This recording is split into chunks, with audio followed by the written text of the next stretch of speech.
ভিভোর এই X200 সিরিজটা রিলিজ হওয়ার পর থেকে আইফোনের এবং স্যামসাংয়ের ফ্ল্যাগশিপ ফোনগুলোর ঘুম কিছুটা হলেও হারাম করে দিয়েছে।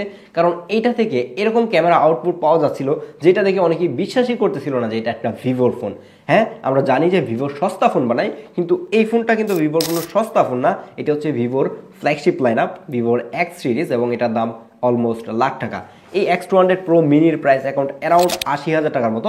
লেটেস্ট প্রাইস জানার জন্য ডেসক্রিপশন বক্স চেক করতে পারেন, আমি লেটেস্ট প্রাইসটা দিয়ে দেওয়ার ট্রাই করবো। গত বেশ কিছুদিন ধরে ইউটিউবে প্রচুর পরিমাণের ভিডিও দেখতেছিলাম ভিভোর X সিরিজটা নাকি অনেক বেশি বেটার, যার কারণে আমি এটাকে লাস্ট অ্যারাউন্ড 10 দিনের মতো ধরে আমি এটাকে ব্যবহার করতেছি এবং আমি আমার ইউজার এক্সপিরিয়েন্সটাই আজকের ভিডিওতে শেয়ার করবো। 80,000 টাকা দিয়ে শুধুমাত্র ক্যামেরার জন্য এই ভিভোর ফোনটা নেওয়া উচিত হবে কিনা সেটা তো অবশ্যই জানাবো।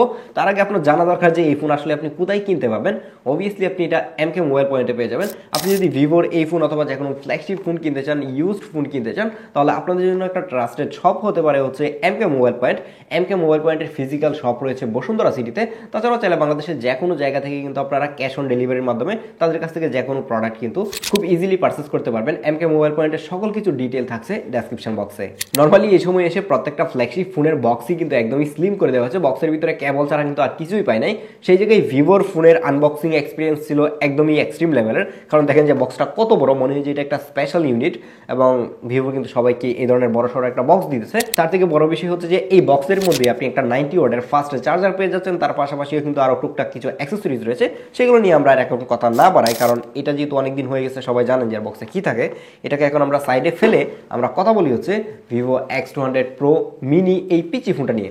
এটার নাম মিনি হলেও এটা কিন্তু একদমই পিচ্ছি ফোন না, কারণ এটা ডিসপ্লে সাইজ 6.3 ইঞ্চি। 6.3 ইঞ্চি মানে বুঝতে পারতেছেন iPhone 16 Pro যে ফোনটা রয়েছে সেইটার মতো। তো সেই জায়গায় এসে আমার কাছে মনে হচ্ছে যে এইটা একটা পারফেক্ট ডিভাইস না, পারফেক্ট সাইজের ডিভাইস।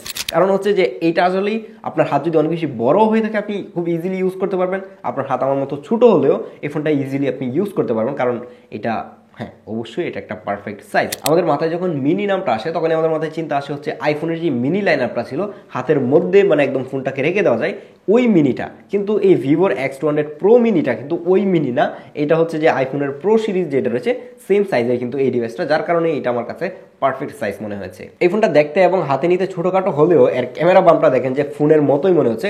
এই ফোনটা হাতে নিয়ে মাঝে মাঝে মনে হচ্ছিল যে এটা কি ক্যামেরার মধ্যে ফোন নাকি ফোনের মধ্যে ক্যামেরা, এরকম একটা অবস্থা। এর ক্যামেরা বাম্পটা অনেক বেশি বড়, এই সার্কেলটা আমার মনে হয় যে অন্য কিছু করা গেলে বেশি ভালো লাগতো, যদিও এগুলো দেখতে অনেক বেশি সুন্দর কিন্তু এতটাও ইউজফুল না। কারণ হচ্ছে যে এটা নিয়ে আপনি প্রচুর প্যারা খাবেন। আপনি যখন ফোনটাকে এভাবে হোল্ড করবেন তখন দেখবেন যে আপনার হাত ঠিকঠাক পজিশনে থাকতেছে না, বারবার ক্যামেরার উপরে হচ্ছে হাত চলে যাচ্ছে। তারপর যারা গেমার রয়েছেন এইভাবে যখন গেমিং করবেন তখন আপনার কাছে এটা একটু বিরক্তিকর লাগতে পারে যে আপনার হাতের মধ্যে ক্যামেরা লেন্স চলে আসতেছে। আর এই ফোন দিয়ে যতবার আপনি ছবি তুলবেন, যত সাবধানে এই ফোনটা ইউজ করেন না কেন, আপনাকে বারবার হচ্ছে এটাকে টি শার্টে ঘষতে হবে, ঘষে তারপর এটাকে ক্লিন করে আপনাকে ছবি তুলতে হবে, কারণ ফিঙ্গারপ্রিন্ট এত দ্রুতই এটার মধ্যে বসে যায় এবং একটা বিশ্রী অবস্থা হয়ে যায়। তো আমার কাছে এই কারণেই হচ্ছে যে এটা একটু বিরক্তিকর লাগছে। তাছাড়া সামনে এবং পিছনে গ্লাস থাকতেছে, কিন্তু এই গ্লাস কি দিয়ে প্রোটেক্টেড সেটাও শিওর না।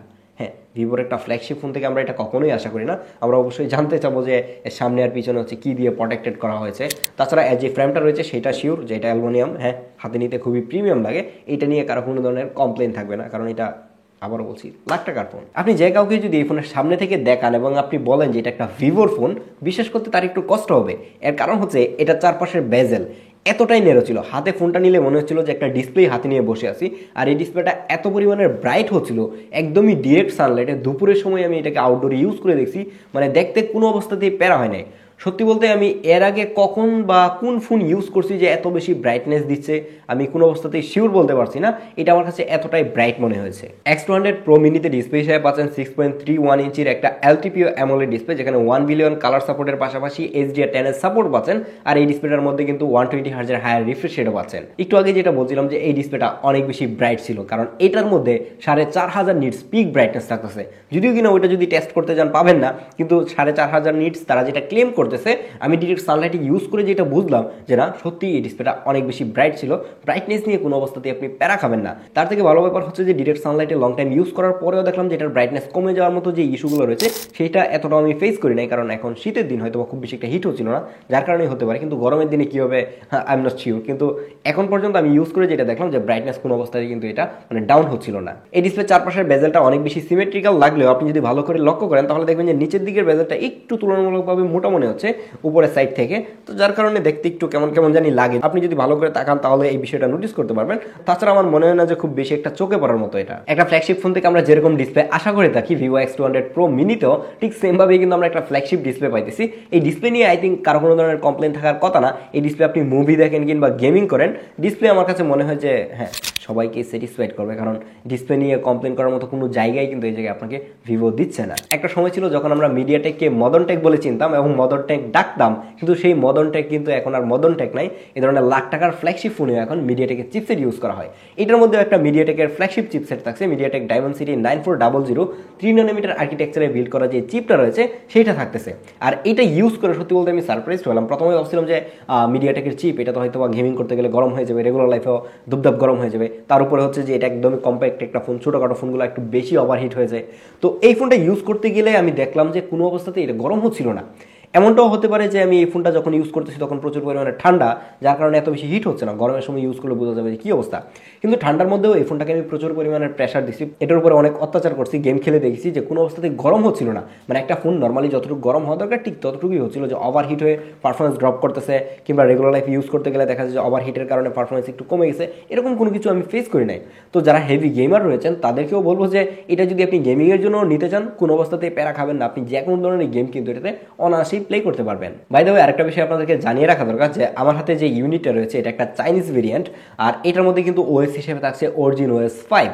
তো আপনারা যদি এটার ইন্টারন্যাশনাল ভেরিয়েন্ট কিনেন তাহলে মেবি ফান্টাস ওএস নামের যে ভিভোর ওএসটা রয়েছে সেটা আপনারা পাবেন। আর এটা চাইনিজ ভেরিয়েন্ট হওয়ার ফলে অনেক জায়গায় এই চাইনিজ লেখা টাকা পাবেন। হয়তো আপনি যদি এটা ইউজ করেন কিছুদিন পরে ছুং চাং পাং এই ধরনের কথা বলতে পারেন।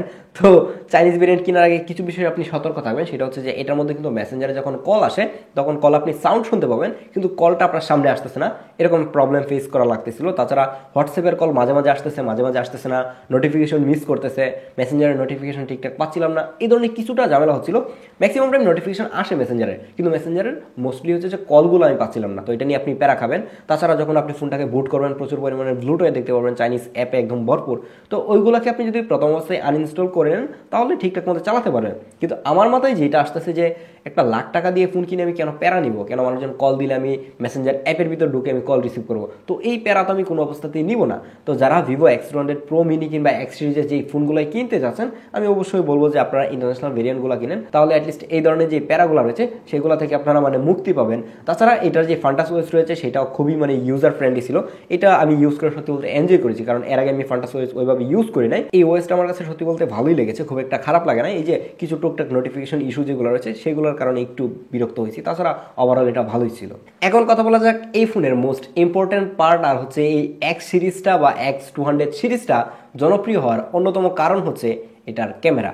এখন এই জায়গায় আপনাদেরকে প্রথমে একটু হতাশ করে নেই, আপনারা যারা X200 Pro যেটা রয়েছে সেইটার ক্যামেরার দেখে আপনি এই Pro মিনিতেও এই ধরনের এক্সপেকটেশন রাখতেছেন, কিংবা অনেকেই আছেন যে বিষয়টা জানেন যে X200 Proর মধ্যে টেলিফোটো লেন্সটা 200 মেগাপিক্সেল ইউজ করা হয়েছে, আর হচ্ছে এই মিনির মধ্যে 50 মেগাপিক্সেল ইউজ করা হয়েছে। এই জায়গায় মানুষের মধ্যে একটা চিন্তা থাকতে পারে যে 200 মেগাপিক্সেল যেটা ইউজ করেছে সেটা অনেক বেশি বেটার হবে আর এটার মধ্যে অবস্থা খারাপ হবে। ব্যাপারটা একদমই এরকম না।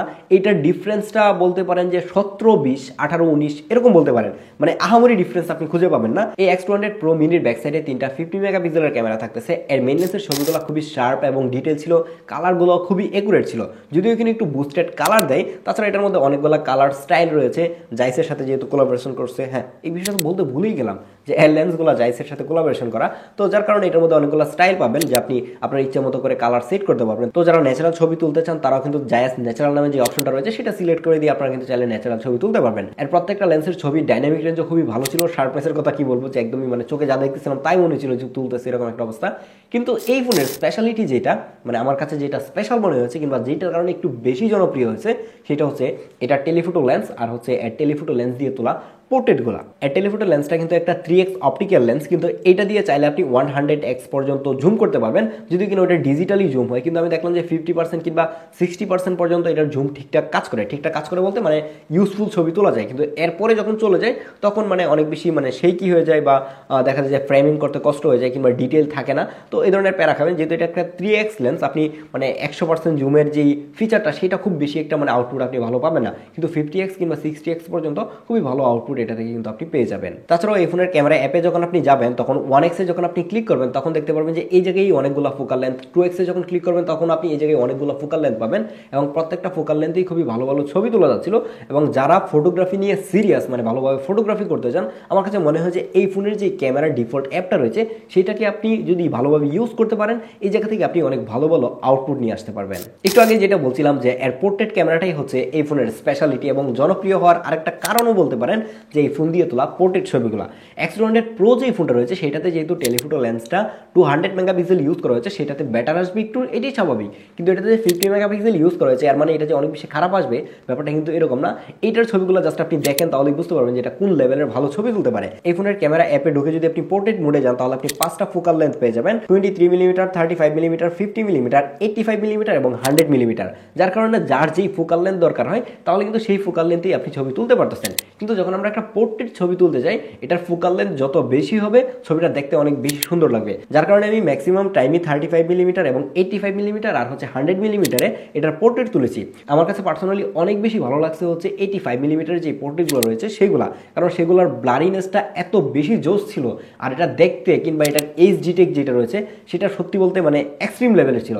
আপনি এটার সাথে যদি S25 আলট্রা কিউ নিয়ে দাঁড় করান আমার কাছে মনে হয় যে সামটাইমস ওইটাকে হারাই দিবে, কারণ এইচডি টেকগুলো এতটাই জোস লেভেলের ছিল, একটা চুলও যদি থাকে সেটাকেও সে ডিটেক্ট করতেছিল। এবং এটা দেখে পুরোপুরি মানে আমি বলতে পারেন মাথা ঘোরানোর মতো একটা অবস্থা, কারণ Pixel 9 Pro XL যে ডিভাইসটা ইউজ করছি সেটার মধ্যে খুবই বৃষ্টি লেভেলের পোর্ট্রেট তুলতেছিল। সেই জায়গায় মনে হয়েছে Pixel 9 Pro XL এটার সামনে আসলে এটার সামনে পাসও পাবেন না এরকম একটা অবস্থা। তো এইটা যদি আপনি কিনেন তাহলে আপনি পোর্ট্রেট তুলে সত্যি বলতে অনেক বেশি মজা পাবেন। আপনি এই স্যাম্পলগুলো দেখে হয়তো বুঝতে পারতেছেন যে এটা দিয়ে কতটুকু ভালো পোর্ট্রেট তোলা যায়। যেহেতু এই ফোনের ক্যামেরাটা জাইসের সাথে কোলাবোরেশন করা যার কারণে জাইসের যে বুকের স্টাইলগুলো রয়েছে সেগুলো কিন্তু আপনি ইউজ করতে পারবেন এবং দেখে মনে হয় যে জাইসের লেন্স দিয়ে তোলা। যদিও কিনা জীবনে আমার জাইসের লেন্স হাতে নেওয়ার সামর্থ্যটা হয় নাই, তো সেই জায়গায় আমি ওইটার এক্সপিরিয়েন্স আমি বলতে পারবো না যে কী অবস্থা। কিন্তু এই যে স্টাইলগুলো রয়েছে বুকের স্টাইলগুলো সেগুলো সত্যি বলতে অসাধারণ ছিল। তাছাড়া এই স্টাইলগুলো যখন আপনি নাইট মোডে ইউজ করতে যাবেন মানে লো লাইটে পোর্ট্রেট ছবি তোলার ক্ষেত্রে তখন দেখবেন যে এটা আরও বেশি মানে দেখতে সুন্দর লাগে। ডে লাইট থেকে মানে লো লাইটে এটা আমার কাছে একটু বেশি ভালো লাগতেছিল। কিন্তু ভালো লাগার বিষয়টা হচ্ছে যে এক একজনের কাছে এক এক রকম বিষয় ভালো লাগবে, এটাই স্বাভাবিক। কিন্তু মোস্টলি হচ্ছে আমার কাছে ন্যাচারাল যে ব্লাডটা রয়েছে সেটাই বেশি ভালো লাগতেছিল। আর সেলফি ক্যামেরাতে কিন্তু 32 মেগাপিক্সেলের একটা সেলফি ক্যামেরা থাকতেছে। সেলফি ক্যামেরাও ছিল অসাধারণ লেভেলের। আর সেলফি দিয়ে আমি ম্যাক্সিমাম টাইমই হচ্ছে যে মানে সেলফি ক্যামেরা দিয়ে আমি পোর্ট্রেট ছবি তুলেছি। আর এর সেলফি ক্যামেরার পোর্ট্রেটের এইচডি টেকটা খুবই ভালো ছিল, ছবিতে অনেক বেশি ডিটেল এবং শার্প ছিল ছবিগুলো, যেটা আমার কাছে মনে হয় যে সবার কাছে ভালো লাগবে। কিন্তু এর স্পেশালিটি কিন্তু মেইনলি এর পিছনের পোর্ট্রেট ক্যামেরাটাই। এর প্রত্যেকটা লেন্স দিয়ে 4K 60 fps ভিডিও রেকর্ড করা যায় এবং এর মেইন লেন্সটা দিয়ে 4K 120 fps পর্যন্ত আপনি সর্বোচ্চ ভিডিও রেকর্ড করতে পারবেন। এর ভিডিওর কোয়ালিটিও ছিল মোটামুটি আইফোন লেভেলের বলতে পারেন, যদিও কিনা আইফোন থেকে অনেকটাই পিছিয়ে আছে। কিন্তু এর যে সিনেমেটিক মোডটা রয়েছে মানে পোর্ট্রেট ভিডিও সেটার এইচডি টেকটাও দেখলাম যে খুবই ভালো ছিল। আপনি জাস্ট এই স্যাম্পলগুলো দেখেন আই থিঙ্ক আইডিয়া করতে পারবেন যে এটার পোর্ট্রেট মোডে আপনি কেমন ভিডিও পাবেন। আর এখন যে ভিডিওটা রেকর্ড হচ্ছে এটা হচ্ছে এর মেইন লেন্সের পোর্ট্রেট ভিডিও এবং পোর্ট্রেট ভিডিওতে সর্বোচ্চ আপনি 1080p 30 fps ভিডিও রেকর্ড করতে পারবেন। আর তার থেকে ভালো ব্যাপার হচ্ছে যে দেখেন যে ব্লাইন্ডনেসটা কত সুন্দর এবং এইচডি টেক কতটুকু ভালো করতে পারে, একদম একটা চুল পর্যন্ত এটা এইচডি টেক করতে পারে। আপনি যদি মুভ করেন, আমি একটু ফাস্ট মুভ করি তাহলে বুঝতে পারবেন যে এটা আসলে কত দূর মানে ফোকাস রাখতে পারে বা কি করতে পারে। তো এটা হচ্ছে এর মেইন লেন্সের ভিডিও। এখন আমরা সুইচ করবো হচ্ছে এর 3x এ। 3x এ কিন্তু অপটিক্যালি যে 3x লেন্সটা থাকতেছে সেটা দিয়ে ভিডিও করতে পারবেন এবং এটার কারণে কিন্তু আপনাকে অনেকটা ডিস্টেন্সে যেতে হবে, অনেক দূরে চলে যেতে হবে। তখন হয়তো আপনি সাউন্ড কোয়ালিটি এত ভালো পাবেন, আপনাকে এক্সটার্নাল মাইক ইউজ করতে হবে। আর এখন যে অডিওটা শুনতে পাচ্ছেন অডিওটা কিন্তু এই ফোন দিয়ে রেকর্ড হচ্ছে। এখন আমরা হচ্ছে 3x এ সুইচ করবো এবং এটার অডিওটাই রাখবো, যে তাহলে বোঝা যাবে যে 3x এ কেমন অডিও ক্যাপচার করতে পারে। এখন যে ভিডিওটা হচ্ছে এটা হচ্ছে 3x এর ভিডিও এবং আমি খুবই জোরে কথা বলতেছি। যদি আপনি জোরে কথা বলেন তাহলে হয়তো আপনি এটা সাউন্ড ঠিকঠাক পাবেন। 3x এ যদি আপনি ভিডিও করতে চান তাহলে অবশ্যই একটা ট্রাইপডে বসায় তারপর আপনাকে ভিডিও করতে হবে। না হলে যদি একটু বেশি মুভ করেন তখন আপনার ক্যামেরা মানে ফোকাসে ঠিকঠাক থাকবে না। যদি কারো হাতে রেখে ভিডিও করেন, যেরকম আমি এখন হচ্ছে হাতে রেখে ভিডিও করতেছি, তো আপনি হাতে রেখে ভিডিও করলে এরকম একটা স্টেবল ভিডিও পাবেন। আর 3x এ যখন ভিডিও করবেন তখন এটার ব্লারিনেসটা কিন্তু আরো বেশি মানে ভালো লাগবে এবং দেখতে পুরো ক্যামেরার মতো লাগবে। তো কেমন ভিডিও পাচ্ছেন আই থিঙ্ক বুঝতে পারতেছেন। এবং এটা দিয়েও সর্বোচ্চ 1080p তে ভিডিও রেকর্ড করা যায়। 4K সাপোর্ট থাকলে আই থিঙ্ক আরো বেশি বেটার। এই ধরনের ছোটখাটো ফোনগুলো কেনার আগে আমাদের সব থেকে বেশি যেটা চিন্তা করা লাগতো সেটা হচ্ছে ব্যাটারি ব্যাকআপ। কিন্তু এই সময়ে এসে আপনাকে আর এটা নিয়ে চিন্তা করা লাগতেছে না, কারণ এই জায়গায় এখন সিলিকন কার্বন ব্যাটারি ইউজ হয়ে থাকে। আর এই ছোট্ট ফোনটার মধ্যেও কিন্তু 5700 mAh ব্যাটারি ইউজ করা গিয়েছে। আর এর কারণে এই ফোনটা অনেক বেশি লাইট ওয়েট। দেখেন যে আগে হচ্ছে যে লিথিয়াম আয়ন ব্যাটারি ছিল, সেগুলোর কারণে ফোনের মধ্যে এত বেশি বড় ব্যাটারি ঢোকানো যেত না, ছোটো ফোনের মধ্যে ছোটো ব্যাটারি থাকতো, কিন্তু সেই দিন এখন শেষ। তাছাড়া এটার বক্সের মধ্যে 90 ওয়াটের একটা ফাস্ট চার্জার থাকতেছে, যেটা দিয়ে অ্যারাউন্ড 40 থেকে 50 মিনিটের মধ্যে মনে হয় যে এটা ফুল চার্জ হয়ে যায়। আমি ওইভাবে কাউন্ট করে দেখি না, কিন্তু খুবই ফাস্ট চার্জ হচ্ছিল। আর এটার ব্যাটারি ব্যাকআপের কথা যদি বলি, তাহলে এটা থেকে আপনি অনায়াসে কিন্তু 8 থেকে 9 ঘন্টা স্ক্রিন অন টাইম পাবেন, যার কারণে এটা দিয়ে যদি আপনি একবার চার্জ করে বাসা থেকে বের হন, তাহলে আপনি সারাদিন ইউজ করেও দেখবেন যে বাসায় এসে এর মধ্যে 20% কিংবা 30% চার্জ থেকে যাবে। আর আরেকটা বিষয় আপনাদেরকে জানিয়ে রাখা ভালো যে লাখ টাকার ফোনের মধ্যেও একটা অপটিক্যাল ফিঙ্গারপ্রিন্ট সেন্সর, যেটা একটু মানে মোটামুটি আমি হতাশ হয়েছি যে স্যামসাংয়ের যে ফোনগুলো রয়েছে সেগুলোতে দেখবেন যে সবসময় কিন্তু আলট্রাসোনিক ফিঙ্গারপ্রিন্ট সেন্সর ইউজ হয়ে থাকে, সেই জায়গায় এসে এটার মধ্যে অপটিক্যাল ফিঙ্গারপ্রিন্ট সেন্সর, এটা আমি নিতে একটু কষ্ট হয়েছে। কিন্তু এটা অপটিক্যাল হওয়ার ফলে দেখলাম যে খুবই ভালো ফাস্ট কাজ করে, মানে ওইটা ফিঙ্গারপ্রিন্ট নিয়ে কোনো অবস্থাতে প্রবলেম নেই, জাস্ট হাত ফেললেই কিন্তু এটা আনলক হয়ে যাচ্ছিল, যদিও কিনা একবার অলরেডি মিস করে ফেলছে এখনই। আজকের ভিডিওটা এখানেই শেষ করতে হচ্ছে, কারণ ভিডিও অনেক অনেক বেশি লম্বা হয়ে গেছে। আমি জানি না যে লাস্ট কবে এত বড় লম্বা ভিডিও বানাইছি। ভিভোর এই ফোনটা এতদিন ইউজ করে আমার কাছে সত্যি বলতে অনেক বেশি ভালো লাগছে। তো যারা ভিভো X200 Pro মিনিটা কিনতে চাচ্ছিলেন, আপনারা কিনবেন চিন্তা করতেছেন, আমি বলবো যে আপনি চাইলে এখন 80,000 টাকা দিয়ে এই ফোনটা অনায়াসেই কিনতে পারেন, কারণ ক্যামেরা থেকে শুরু করে পারফরমেন্স, ডিসপ্লে, ব্যাটারি ব্যাকআপ সব কিছু ওভারঅল চিন্তা করতে গেলে আমার কাছে মনে হয়েছে যে এটা একটা বেস্ট ডিল। তাছাড়াও যারা স্যামসাংয়ের ফ্যান রয়েছেন তারা স্যামসাংগুলো দেখতে পারেন, কিন্তু এই চাইনিজ ফোনটা নিয়ে আমি একটু প্যারায় আছি নোটিফিকেশন ইস্যু নিয়ে। আপনি যদি কিনেন অবশ্যই অবশ্যই এটার গ্লোবাল ভেরিয়েন্ট কিনবেন। আল্লাহ হাফেজ।